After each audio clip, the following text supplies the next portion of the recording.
हॉस्पिटलचा हा एवढा खर्च कसा परवडणार आहे आपल्याला?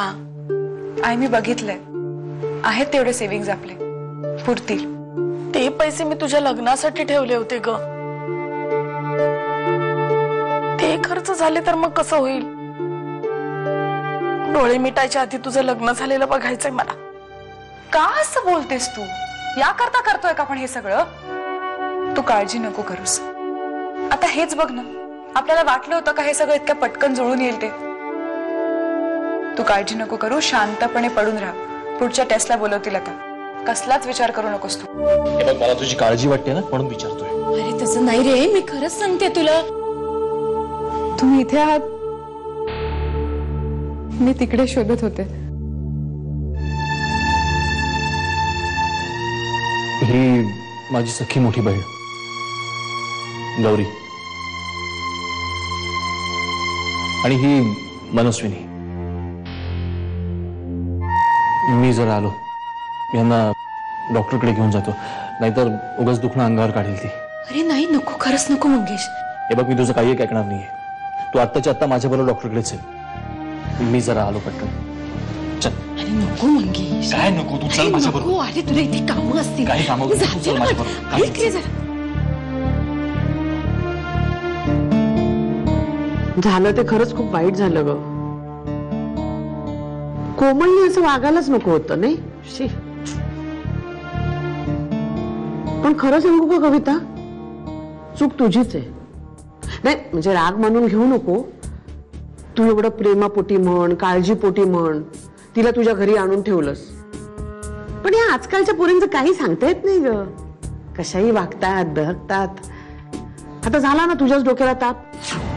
काका, खरी परिस्थिती काय हे तुलाही माहिती आणि आम्हालाही. तू प्लीज हे पैसे परत घे. मला लागले तर मी हक्काने मागेन. तू काळजी नको करूस. बरं ठीक आहे, निघतो मी. आणि हो, ते मी नाही सांगणार काकूला. मी लागलं काही तर फोन करते. हा, तू काळजी नको करूस. अच्छा, येतो.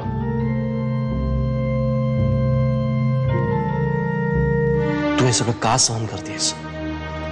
का प्रत्येक वेळेस तू पाठीशी घालतेस नवऱ्याला? अगं अशाने सुधारणार आहे का तो? तू का बोलत नाहीस त्याला काही?